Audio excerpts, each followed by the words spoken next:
that I was nominated to introduce in my absence. Moral, don't go on holiday.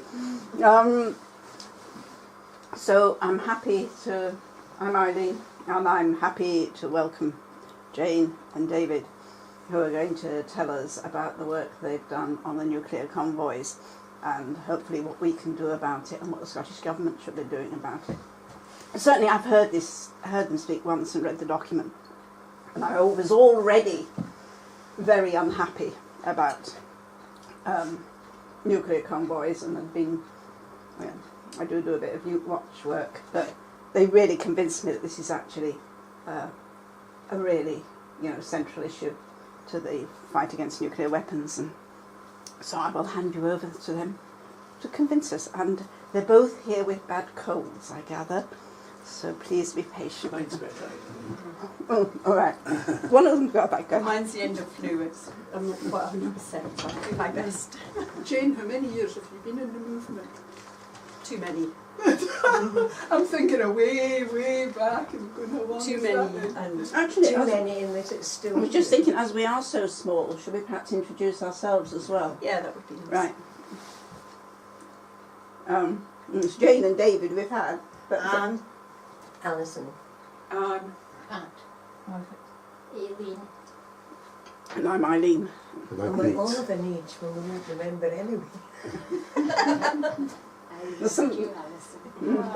I remember you. Oh, you're good. Oh gosh, you're star. Right, shall I kick it off then? Yes. Okay. It's been 40 years since the end. So, how many of you know that nuclear weapons travel around the Edinburgh city bypass? Oh, yeah. Good. Thought you all would. And how many of you have ever seen them travelling around the bypass? I've seen them elsewhere, not on the bypass. So I thought we'd perhaps start with, this is a wee bit of film of it coming through on the Edinburgh bypass, just so you can see what we're talking about. That's the Sheriff Hall roundabout, where the A7 comes in. This was filmed by John Ainsley. It's a good bit of footage because it's coming right towards you. You can see the motorbikes probably stop the other traffic coming in to the roundabout when it's coming down. So these are the trucks that are carrying nuclear warheads.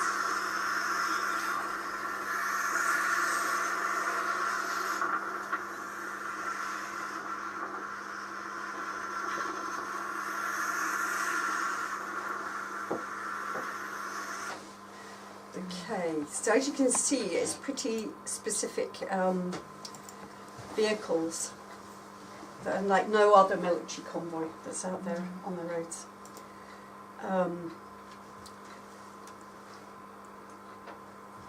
So,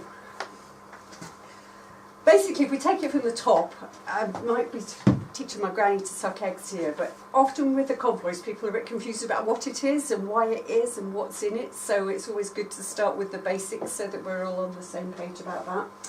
So, a Trident submarine has missiles on it. The missiles sit vertically in the submarine, they're sort of as tall as the submarine is, if you like. And then on the top of each missile, that's where the warheads are.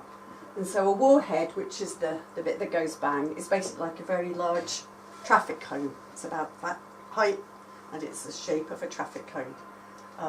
So although the Trident system, these huge bases, all this stuff is pretty enormous, expensive, and all the rest of it, the bit that is so devastating is actually ridiculously small. But that's what has to be transported up and down the country.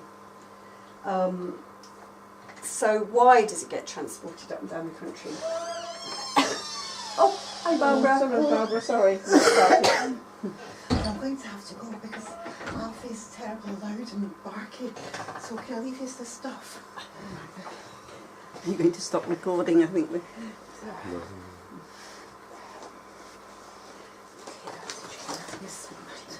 I think your hat's still in the car. It's okay, yes, exactly. Okay, so Aldermaston down near Reading, which where there's going to be a big demonstration on Easter this year to celebrate the 60 years of resisting these nuclear weapons. That's where the pit for our nuclear warheads is made. It's like a core of plutonium. and it's taken by truck. It's 15 miles to Burfield, and that's where the final assembly building is for the warhead. That's where they put that core into the traffic cone bit with all the other things, that the guidance and all the other parts that will make it do the bang bit. As you can tell, I don't do it in very technical terms, my nuclear weaponry, but I always find that it's easier to explain in basic, simple terms of what the bits are. So that's historical, that's where the nuclear weapons are made, between Aldermaston and Burfield.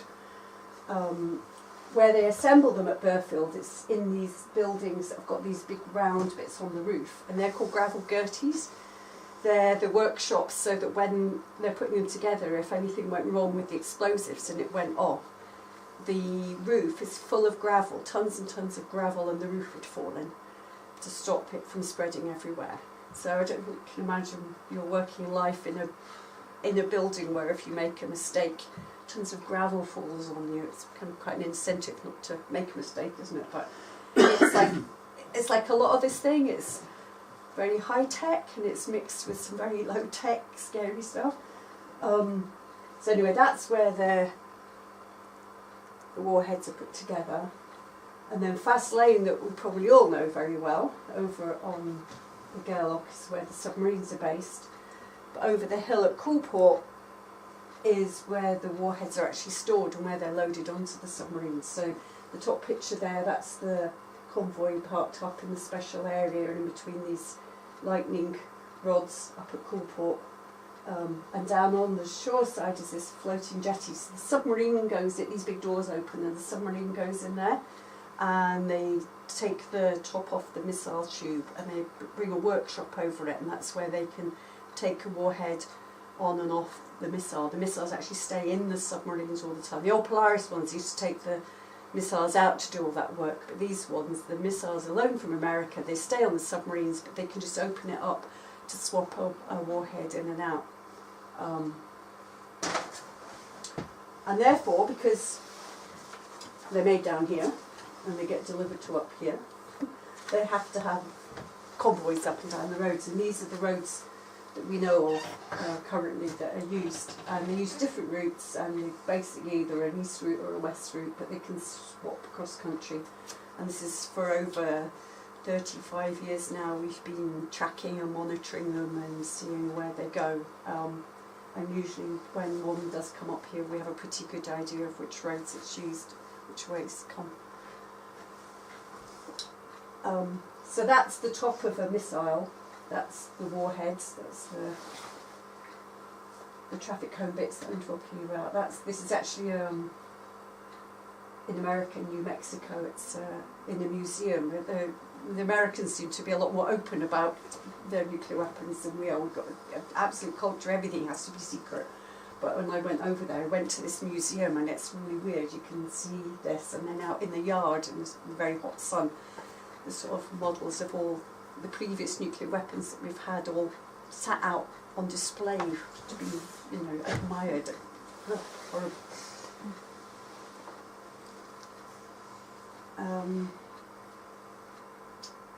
So the convoys, the warheads need refurbishment from time to time because of the radiation in them.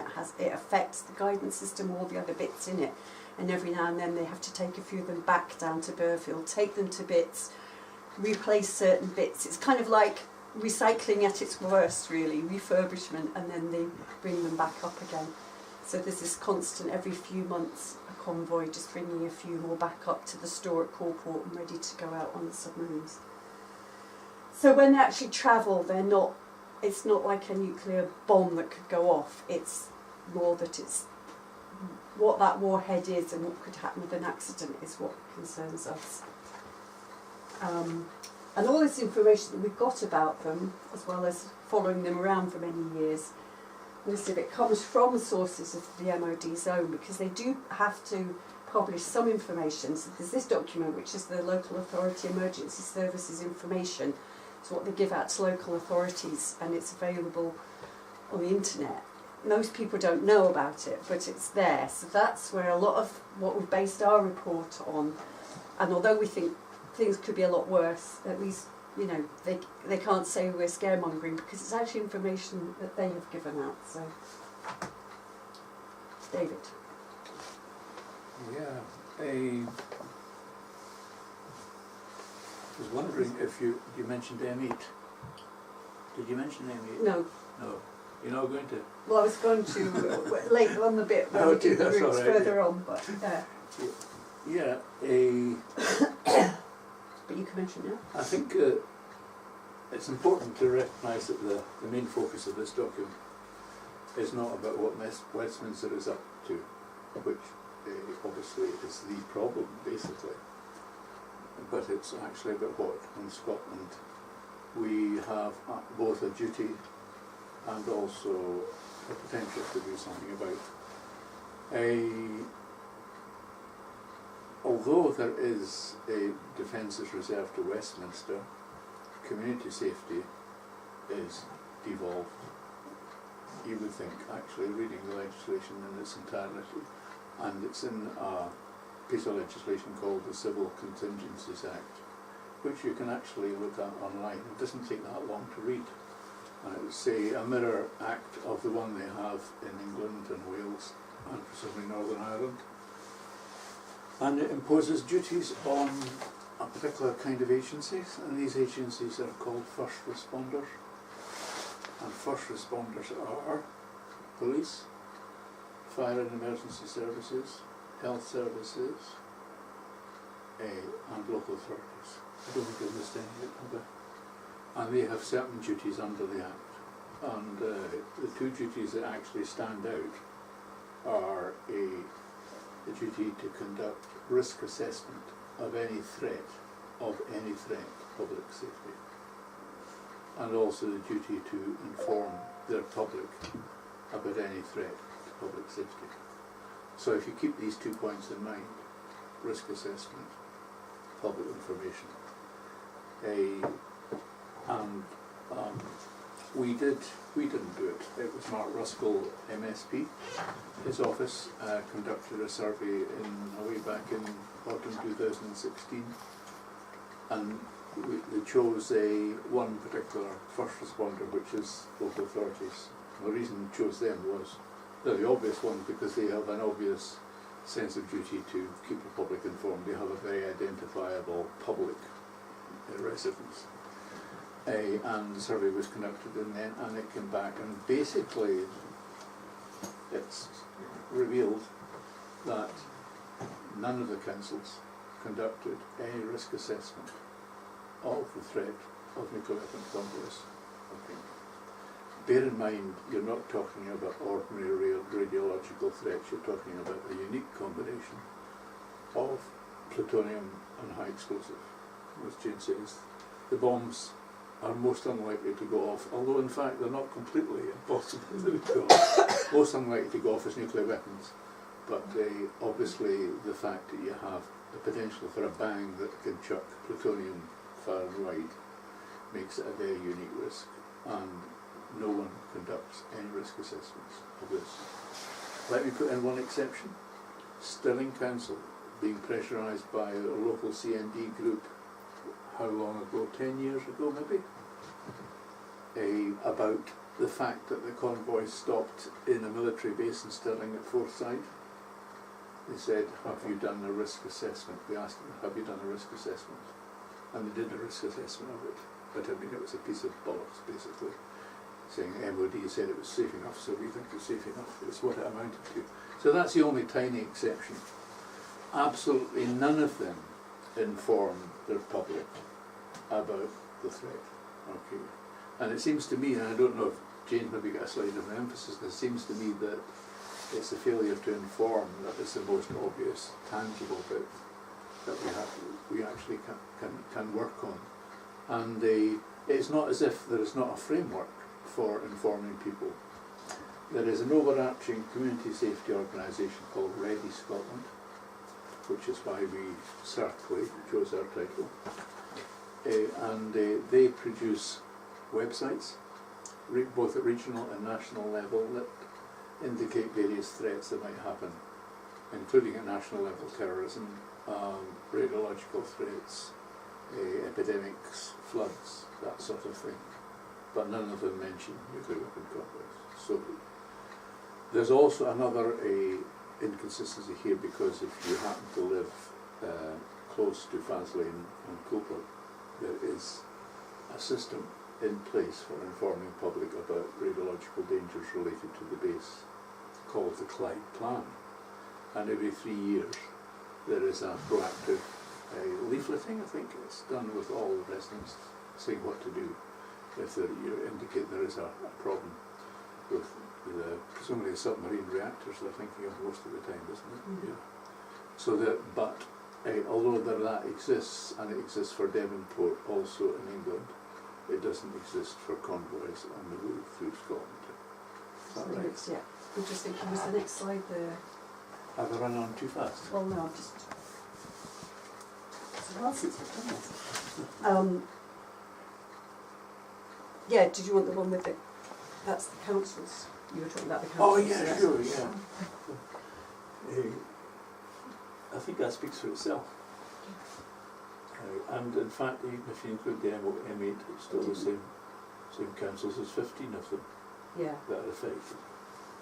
And I suppose with more engagement with some than with others, Edinburgh, interestingly, attempted to make some kind of professional answer to the query.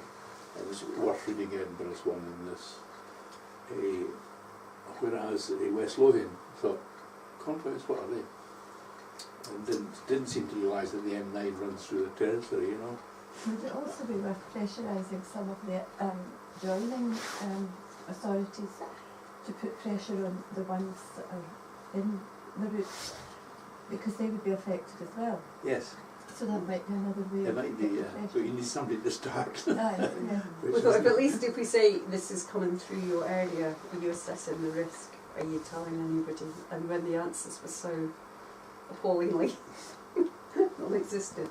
West Lothian used to be an anti-nuclear council, declared. Yeah. I used to be in the peace subcommittee. So that's pretty Council, Clapham Council, Cliffran, and we were putting a lot of pressure and struggling at that time. Yeah, yeah. that was your. You've covered the risk Yeah. bit. Okay. On the business of risks, but I mean you could go on all night about risks.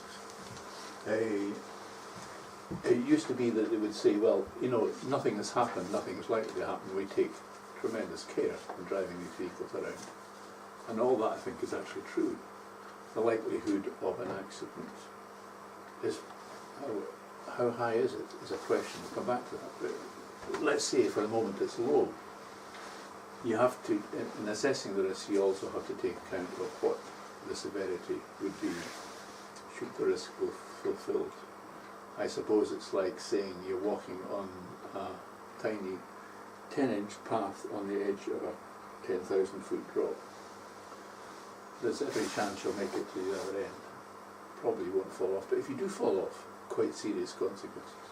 And of course, the MOD themselves have admitted that the consequences could be very, very serious. That one actually relates as much to the possibility that they have admitted, and that's actually mentioned in the front here, the consequences of such an incident, such a serious incident involving convoys, are likely to be considerable loss of life and severe disruption, both to the British people's way of life and the UK's ability to function as a sovereign state. And what they were thinking there was actually there is a very small chance of actually nuclear detonation happening, or of nuclear weapons falling into terrorist hands and there being a dirty bomb, that sort of thing. So the potential consequences are actually horrendous off the scale. So the answers that we got from these councils, I mean, it's a huge buck passing exercise basically. So the councils all said it's okay, the MOD have this covered. You know, if there's anything happens with this, it's not really us, the MOD, and they all referred to this document as if everybody knew where this was. Well, I mean, I do because I know it very well, and this is the 11th edition, and I was there when they came out with the first edition, and I know my way around it, but most people don't know this exists, and it's quite hard to find it unless you're looking for it. So, and in fact we were on edition 10, they brought out the 11th edition while we were in the middle of writing our report. So looking at what they say in here, and also the information that come out from exercises that they did. So they had an exercise senator in 2011, and this is like a mock-up story from it, and they said it was a convoy crashing with a petrol tanker on the M74, and they actually conducted the exercise at Prestwick Airport out in the back corner of it, pretended they were on the M74 because obviously they couldn't disrupt the M74. But you know, the sort of things that they're looking at possibilities. I mean, they wouldn't exercise them if it wasn't a credible sort of accident. That would be a waste of resources. The one before that was one with an accident with a engine falling off a plane and landing on a convoy. So I mean, although these are pretty unlikely that these things would happen, they're saying this is a credible possible accident and this is what we need to exercise for. So we're looking at the results that have come out, the reports that have come from these exercises, putting that together with the information here. So the one thing that is clear is if there was an accident, the MOD's priority would be to look after the weapon. They would be making sure the weapon was secure, they would be guarding it, they would be working out what to do with it. And looking after the public and our health, our safety, would be then passed on to other people. In the document, it basically says the police would be responsible for a lot of the emergency measures that would then have to be taken. And when we've spoken to the police and we've asked them if they're ready for that, they've said, oh, the council would deal with that. Who say it would be the MOD, who say it would be the police, and so on it goes. And you just worry that if something happens,